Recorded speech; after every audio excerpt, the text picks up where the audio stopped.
Greetings, class. 1492 is rightly considered a major turning point in world history, one that ushered in a completely new world. But ironically, Christopher Columbus, a navigator working for the Queen of Spain, who was the first modern European to make landfall on a Caribbean island in the Bahamas, actually believed he had reached Asia, not what we now call the Americas. And despite 3 more voyages of exploration, which will be illustrated later, Columbus would, to his dying day in 1506, remain convinced he had fulfilled the original mission he had been hired for by the Spanish monarchy. In other words, to find a direct trading route across the Atlantic Ocean to Southeast Asia, which Europeans termed at the time the Indies. Columbus's belief that he had reached lands abutting India is why the Spaniards called the numerous native populations they encountered in the Caribbean and later on the American continent Indians, a label that would stick long after they realized that Columbus had actually stumbled upon well-populated and vast continents unknown to Europeans, Asians, or Africans.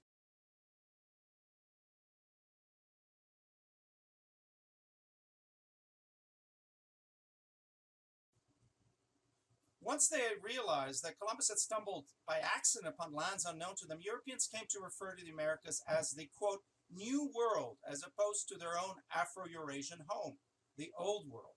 But the Americas had long been inhabited by humans who had settled there at least 13,000 years ago, before the end of the last ice age, when a land bridge still connected Alaska to Asia, permitting a number of overland human migrations over thousands of years.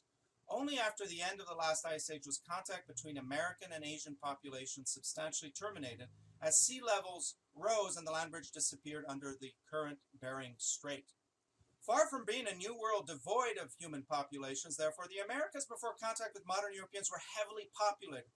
Some estimates range from 50 million to even as many as 100 million Native Americans living across the entire span of the Americas from Alaska all the way down to Patagonia in South America. And just like Afro-Eurasians, Native American populations practiced a variety of lifestyles. Some Native American groups were nomadic hunter-gatherers living in small bands.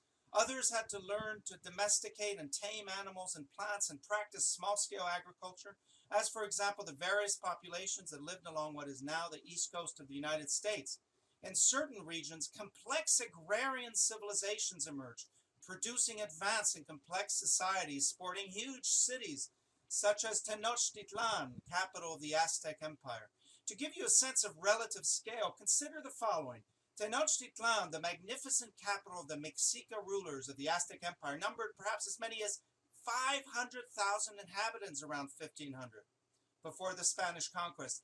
That's about 10 times the population of the then Spanish capital of Toledo, or even twice the population of the biggest European city then existing, Paris.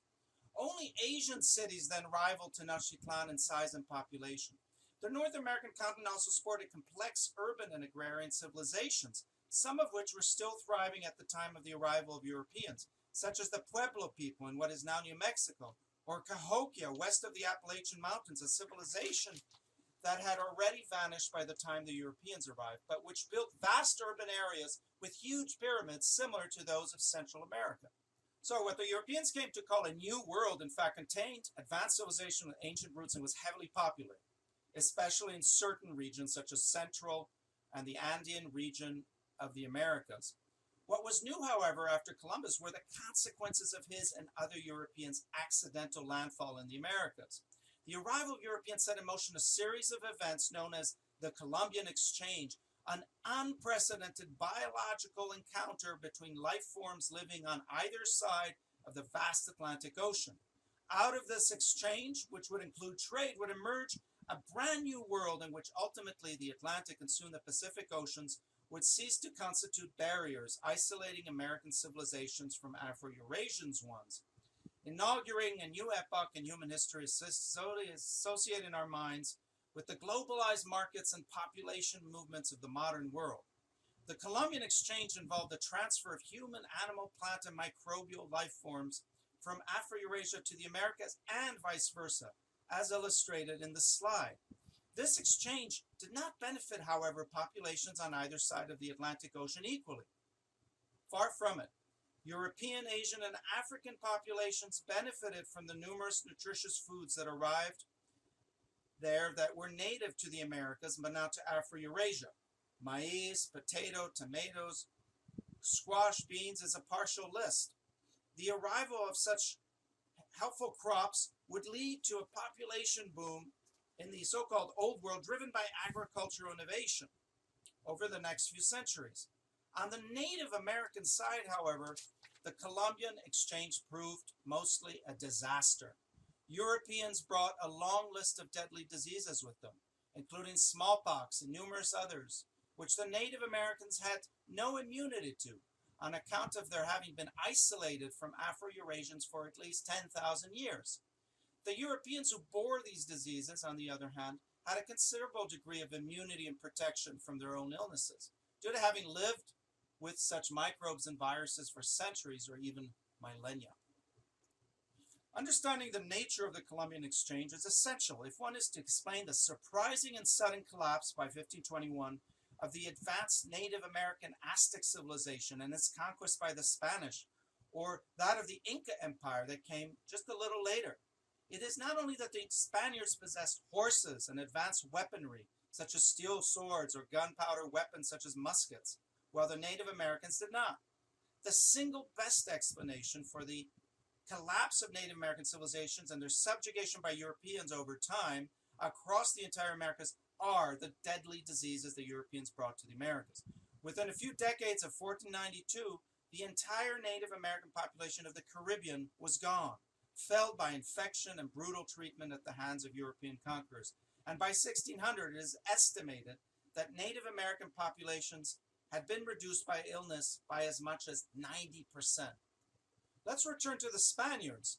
They had set out across the Atlantic to find a direct way to reach what they called the Indies, in other words, Southeast Asia, in order to trade directly with Asians, remember, without having to pay commissions to the Italian and Muslim merchants that for centuries, as middlemen, had monopolized the Eastern trade. Other motivations included the conversion to Christianity of populations encountered, the seizure of territories wherever feasible, as well as rivalry with their neighbors, the Portuguese. Because around the same time the Spaniards accidentally stumbled upon the Americas, the Portuguese had found a way to reach the east by circumnavigating Africa for the first time. In 1497, Vasco da Gama, a Portuguese adventurer, reached Calicut in India and then returned to Portugal, inaugurating a new trading route which in time would lead to Portuguese control of numerous fortified trading posts across Africa and Asia, and in some cases territorial colonies there too. But these commercial and colonial successes of the Portuguese and Spanish now threatened to plunge these two rivals into a disastrous war. The Catholic Pope of Rome, wishing to diffuse a potentially catastrophic conflict between these two powers, he saw as champions for Christianity and its dissemination across the world, negotiated the peace treaty of Tordesillas of 1494, which would basically split the world into two halves, East and West. The Eastern Hemisphere, including a large chunk of what is now Brazil and South America, was given to the Portuguese. The Western Hemisphere, including all of the Pacific Ocean, to the Spaniards. That is why Portuguese is spoken in Brazil. Other European powers that abutted the Atlantic Ocean, however, were jealous of Spanish and Portuguese successes, and they soon went about organizing their own travels of exploration and conquest. After 1517, the traditional rivalries that had long driven European power struggles became supercharged with a supplementary factor, religion. A new form of Christianity known as Protestantism, which was directly opposed to the Catholicism of the Pope of Rome, spread throughout Northern and Central Europe, giving one more reason for emerging powers such as Protestant England or the Netherlands to challenge Spanish and Portuguese claims and control over the Americas.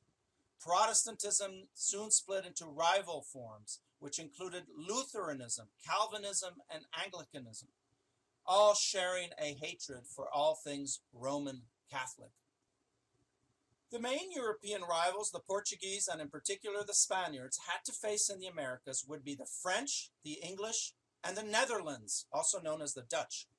Due to the fact that Spain by the 17th century did not in any true sense control the North American continent as opposed to the Central and Southern, with the exceptions of Florida and the Southwest, including parts of California, French Dutch and English explorers and settlers focused their attention on the northern and eastern shores of the enormous continent, where they would be relatively safe from Spanish challenges.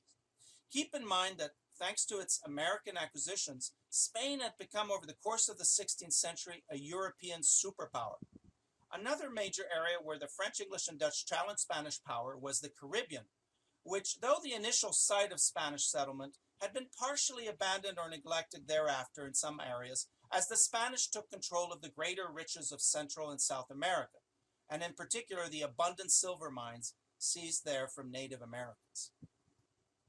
Broadly speaking, the French took control of the northern reaches of North America, establishing a colony they called New France in the early 17th century, centered on a fortified hilltop town of Quebec.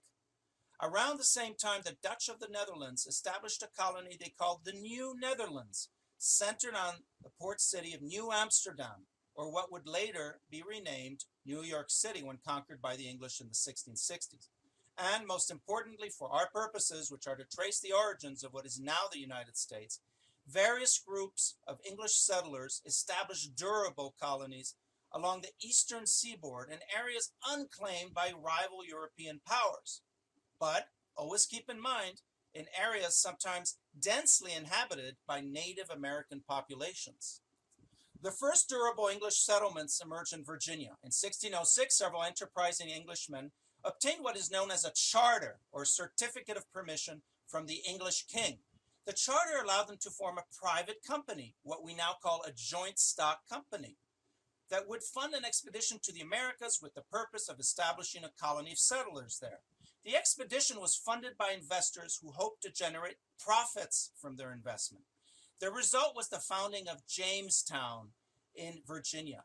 Though initially unsuccessful, by 1614, the Virginian English colonists had discovered they could profitably grow tobacco there. Soon a plantation economy emerged based on this valuable crop and its sale to markets in Europe. A second cluster of English settlements emerged a little later in the area that would come to be known as New England, north of what is now New York City. Its origins were quite different from that of Virginia, which we have seen were primarily profit-driven. There existed a group of religious dissenters in England known as the Puritans, who believed that the form of Protestantism officially practiced in their country was not pure enough due to retaining, they thought, too many features they despised and associated with the hated Catholicism of the Pope of Rome. In 1620, a group of such religious dissenters, later known as the Pilgrims, decided to cross the Atlantic on a ship known as the Mayflower in the hope of making a new home for themselves across the sea. The result was the founding of the Plymouth Colony. Then, years later, another wave of Puritans reached Massachusetts, founding the Massachusetts Bay Colony, and more were to come. Though not all of these settlers were religiously minded or motivated, many were, and all who settled in their colonies were required to attend the Puritan church alone and pay taxes to it. At this stage, keep in mind, religious tolerance was not practiced in the New England settlements. So we have seen that the first two clusters of English settlers were in Virginia and Massachusetts. The motives of English settlers for emigration were different.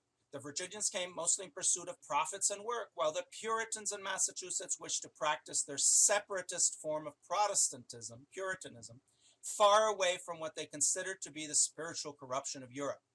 How else were these two first settlements different? Well, the economies that developed in either locality were. In Virginia, large-scale tobacco plantations required large numbers of menial laborers. Initially, poor people from England worked on tobacco farms as indentured servants, who after a set number of years recovered their freedom from the plantation owners. Later, though, African slaves came to constitute the majority of workers and eventually the totality on plantations. Thus, Virginia and the subsequent plantation economies of the Carolinas and Georgia came to depend heavily on enslaved black labor, which would be an enduring, lasting characteristic of the southern English colonies. In the New England colonies, on the other hand, the climate and geography forbade the establishment of large-scale plantations. Instead, settlers engaged in smaller scale farming based on traditional crops such as barley, corn, and wheat, and maritime commerce, producing a mixed economy in which slavery played only a marginal role, unlike in Virginia and later the South. By 1750, there were three clusters of reorganized English colonies on what is now the east coast of the U.S. In New England, in addition to the Massachusetts colony, Connecticut, Vermont, Rhode Island, and New Hampshire were formally created. Just south of New England were the so-called middle colonies, including New York, taken over from the Dutch in the 1660s, New Jersey, Delaware, a former Swedish colony, Maryland, and Pennsylvania. Their histories and economies varied in nature and origin, ranging from mixed ones similar to New England's in the north to partially plantation-based ones in the southerly middle colonies, such as Maryland. And finally, there was a third cluster of colonies in the south, which, particularly south of Virginia, such as in the Carolinas and Georgia, were heavily dependent on black slavery and large-scale plantations of crops such as tobacco, rice, indigo. Such southern economies were not very diversified nor as urbanized as those further north, though they too, like the colonies in the north, depended heavily on trade linking them to the Caribbean, Europe, and Africa. The Atlantic trade all the English colonies engaged in, and which was a lifeblood for both their local economies and those of a growing and increasingly powerful British Empire, is often referred to as the triangular trade, joining the three continents of the Americas, Europe, and Africa. Slaves came from Africa in exchange for iron, weapons, and textiles in provenance from Europe. The Americas imported manufactured goods from Europe, exporting rice, tobacco, sugar, and coffee. And the human beings who were trafficked as slaves endured what is known as the Middle Passage, a murderous experience which killed millions and delivered millions of people more into the brutal life of enslavement in the so-called New World. The prevailing trading system governing such exchanges across the Atlantic is known as mercantilism, an exchange mechanism intended to maximize the profits accruing to the center of the empire in England by forcing its colonies to only export raw materials in exchange for the higher value manufactured goods imported from England. The logic being that this would result in a trade surplus, benefiting the center over the colonial periphery. In other words, the enrichment of the center of the empire on account of the higher total value of English exports to its colonies than the value of imports from its colonies. While the rules of mercantilism were not always respected by settlers in the colonies, they did set up a relationship of subordination of the colonies to the center that would in time sow discontent and rebellion under circumstances we will discuss in our next topic. Now, besides commerce and trade and an allegiance to and dependence on English power, what else did the English colonies have in common? In most cases, the English colonies exerted from their very beginnings varying degrees of self-government. The first English colony to be established out of Jamestown in Virginia possessed a legislature as early as 1614. In other words, a lawmaking assembly of propertied representatives from the colony. The Puritans of the Mayflower even committed to a form of self-government before setting on American land, in what is known famously as the Mayflower Compact. Later, once reorganized as formal colonies of Massachusetts and others, the Puritans continued to exert self-government in assemblies of representatives of property owners. Such patterns of self-government were present across the board in English colonies and reflected a long-standing tradition rooted in English history. While loyal to their king and the governors that were appointed to direct each colony, English settlers were very proud of their relative autonomy. This pride was an important characteristic that helps us understand their future rebellion in the American Revolution, as well as helps us distinguish the politics of English colonialism from that of other European colonial empires, such as those of the French, the Spanish, or Portuguese ones, which tended to be much more authoritarian and reliant on the unchallenged absolutist rule of their kings and envoys in the colonies. Let's conclude by returning to where we started today, namely our discussion of the Native American populations that the Europeans encountered when they took possession of American lands. While in many cases initial contact between the English and other European settlers with Native Americans was peaceful, as the number of European settlers and populations just kept on growing, so did conflict with native populations. Such war and conflict would culminate in disastrous genocidal wars between the English colonists and natives, which would ultimately result in the displacement or extermination of once numerous East Coast Native Americans. By the 1750s, European settlers were moving into the interior of North America, and most native populations, decimated by disease and conflict, had dwindled to insignificant numbers east of the Appalachian Mountains.